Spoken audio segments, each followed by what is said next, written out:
All right. Well, today, ladies and gentlemen, we are finally throwing a leg over a Rebel 1100 DCT. The reason why I'm going to do this video right now is because I'm kind of getting a little carried away with all the mods that he wants me to do. So, I mean, it's not a stock one by any means, but I mean, it's still a DCT, right? It does have a few things. I will go through a list on that. I actually might do a video on a bike check after I'm done all this. Let's throw a leg over this. Of course, vertically challenged, I gotta put my foot over top. So before we start this up, we're gonna show you a couple things that's different. You'll notice there is no shifter peg, right? Obviously, it's a DCT, so there is no shifting, right? There's also no clutch, right? So no clutch. This here right there, that is the parking brake. So you lift it up. There's like a little button there, right? You're going to lift it up to turn it on, and it tells you that through the park brake lamp. So that's the parking brake. The rest of the main controls are pretty much similar on this side anyways. That is the four ways, the selector. Again, it has rain mode, standard mode, sport mode, and a user mode. You have your high beams, low beams, flash to pass, your horn, your signals, and there's two different buttons on this one. It is a downshift, which is this one here, and then an upshift up here, right? So it's like a Triptronic, basically. So if you want to downshift, you actually still have the option for that. Of course, your start, on and off. Your this one also does still have, like the rest of them, they have the cruise control, but they also have the neutral and drive mode, brake, and of course the rear brake. Right, so front brake, rear brake. Pretty much the only difference really is the shifter, Triptronic, and the no clutch, and the parking brake, right? Okay, so we're gonna get it warmed up or whatever, and then we're gonna head out. So you got to put it in drive. Right, now it's in drive, it's in first gear, and to pull on it, you're just gonna barely touch, and it will actually start to go. So to go, it's that it will automatically shift up and down depending on what it needs. So you got power, traction, emergency brake, or engine brake, sorry, and there's an additional one there, which is D. So I'm assuming that has something to do with, oh, that is probably for the shifter, right? So shift up, shift down. This thing does have forward control, so it's a little different, but okay, so like literally just press the brake, and at neutral it's not going to go anywhere, right? Which is kind of cool. Okay, so that's what that is. Okay, so if that mode is on, it will be your shifting up, shifting down. Okay, so it's down to second, down to first, and again, it's kind of cool because it is just like automatic, right? If you do have that on, it is going to turn that light off, and then you have to manually shift yourself. I mean, even if you're barely moving, it does shift pretty early. I guess, yeah, it's already in third through the lights. Now, if I was, we're in fourth already, if I was giving her, it would obviously let it go a bit. Wow.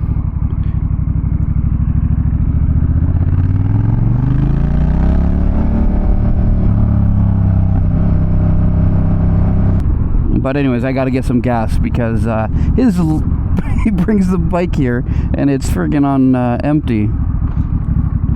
It's like literally flashing. So bear with me. We're gonna just get some fuel in here, and then we'll continue on.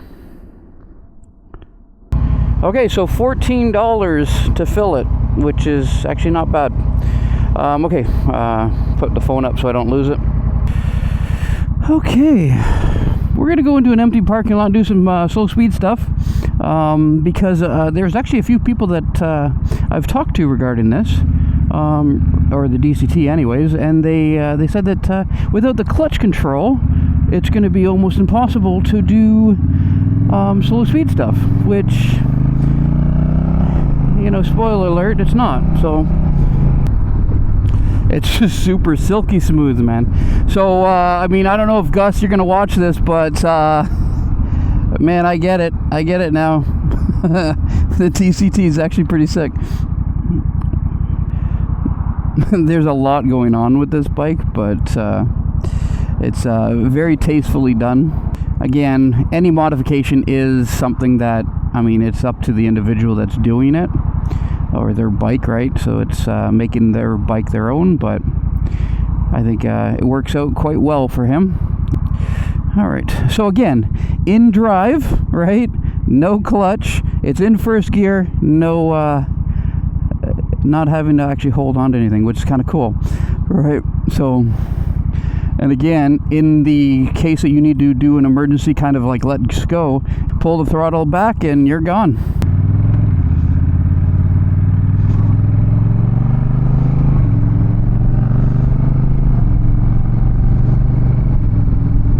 Not normally a forward control guy, but these are actually pretty nice. These are the T-Rex Racing. He's actually switching that from the T-Rex Racing to the Red Dragon. So there will be a Red Dragon video on this shortly, actually. I'm going to do a couple kind of little maneuvers on it just to show that it can actually do it.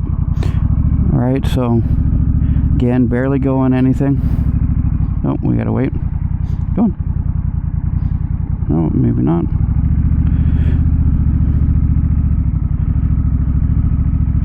Again, the problem with this is the forward controls. You're going to hit the controls pretty easy, but so U-turn's pretty easy to do on both sides. But you can do all kinds of stuff. Like again, very, very, very slow.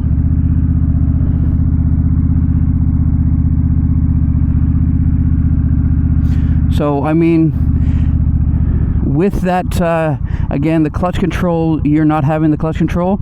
You do, I mean, I personally like the clutch, but you can still do it with the dual clutch, right? So the DCT. It is pretty nice. You just drag the rear brake a little bit. Problem is you can... Online, I've seen a few things that people have had problems with the DCT coming out of, I guess there's a relearn or something out for it. And that, from what I can read, is a lot of slow speed maneuverings, a lot of that type of stuff can actually affect basically the calibration of it. So that's, I guess, a negative on it, but I mean, not a lot of people do a lot of slow speed stuff. But anyways, let's continue on with this. Perfectly balanced. It's not as glitchy as like the 1100 manual. You know how I've complained about it a few times, how they it's a little bit kind of twitchy, the throttle. It does have a very, very distinct on-off of the throttle, so there's still that. All right, let's just see. So let's pull on it a bit. So it does actually still do a pretty good job pulling on it, although it's staying up in that second gear because the bike thinks that I'm gonna keep going. Honestly, man, I didn't think I'd like this. Again, the 1100 is such a very nice balanced bike that it's very hard to dislike anything on this thing. It's such a very user-friendly bike too. So like a person that doesn't have any, oh, there's the there's the pegs. Anyways, again, that's just the forward controls typically. The 1100 does hit the pegs a little bit sooner than like the 500 and stuff, but so yeah, the overall balance of this, being able to sit there and drive it, again, no clutch hand, right? Very easy. As far as like longer trips and stuff like that, again, you're not going to cramp up as much. I mean, the cruise control does help with that as well. But it's really, really, really unique. And as far as the functionality of it, it does a very good job. Like down, 2, 3, 2, right there. 1, we're in first gear, second gear.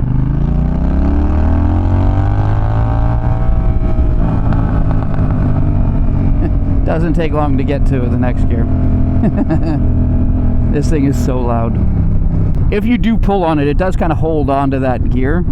Keeps the RPMs up, so it's not guessing. It does actually hold that RPM up. So here, let me try and do a couple things, and then I'm gonna kind of critique it a little bit. So coming into this, I'm in 5th, 4th. It's down to 3rd. So yeah, I mean, it shifts a little late as far as that goes, but let's pull on it.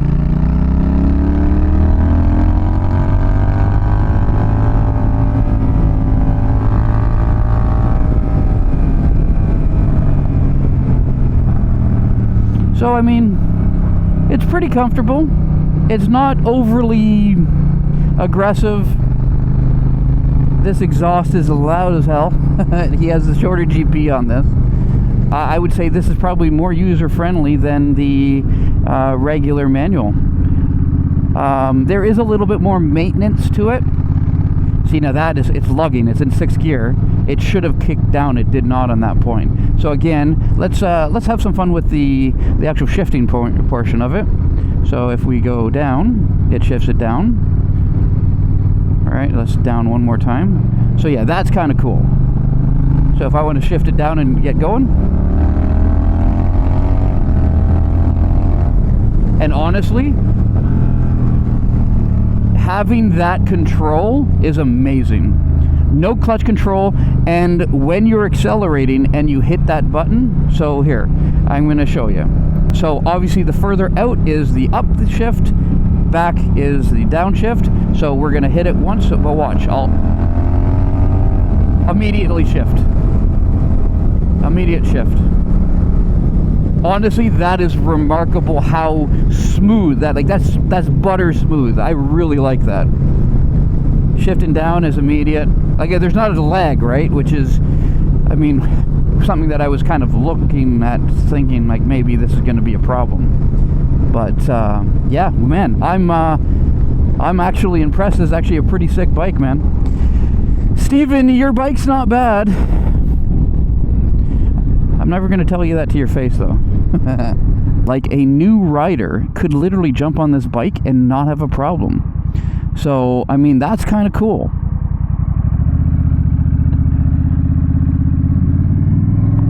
Actually, you know what, we're going to...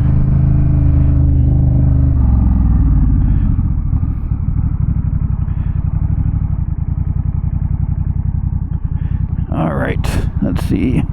I can go.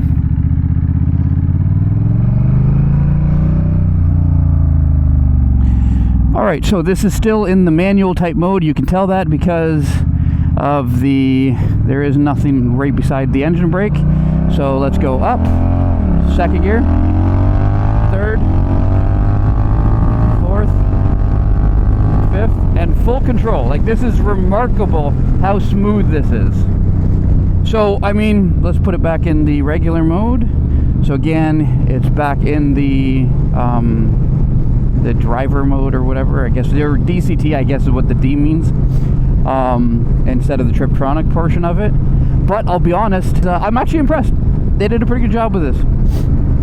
So would I recommend this to a new rider? Yes, like the 1100, it is a bike that if you put it in rain mode, it's essentially the same thing as a 500. I've tested that before. So my personal 500, when you put the 1100 in rain mode, my 500 is actually faster than it.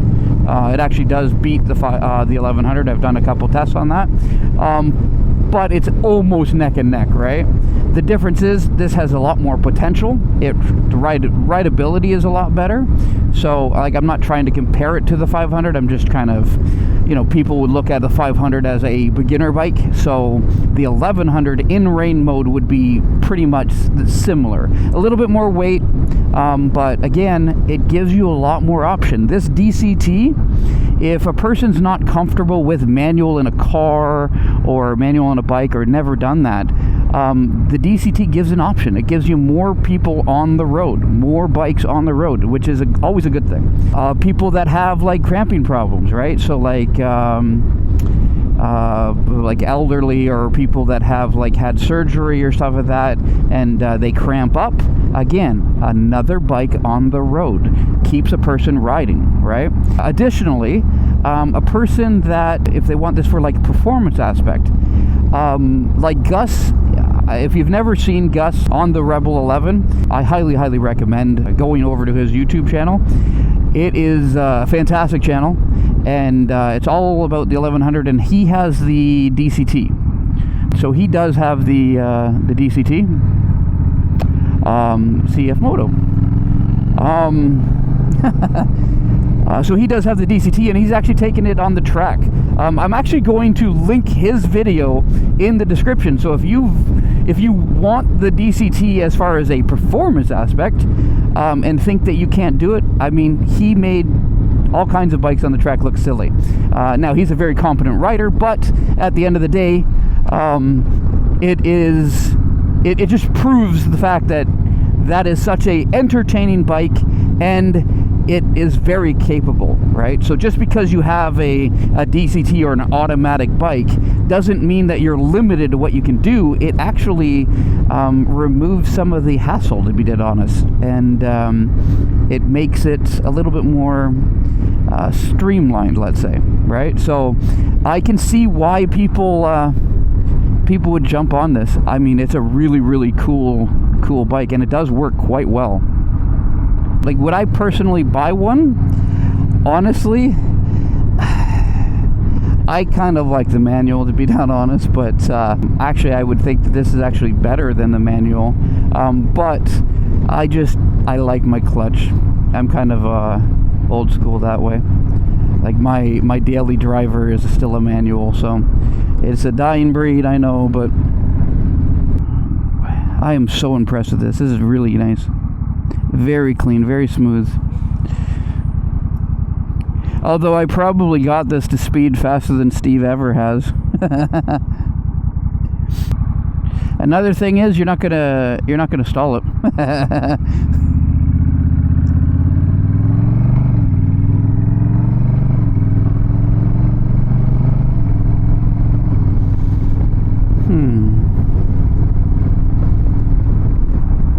But yeah, anyways, we are going to shut it down before I get to work again. We still got a lot to do on this bike, so stay tuned. We have a couple unique items that we're going to actually be doing on this as well, so again, stay tuned. If you do like this channel and you want to support it, there is a Patreon, and there is also a shop, so those will be the first two links down in the description. I also, with that being said, a huge thanks to the Patreon support. Again, you guys really do help the channel. I do appreciate you guys. Alright, park break. But yeah, anyways, if you do like this channel, if you like this content, give me a thumbs up, like and subscribe, and until next time, guys.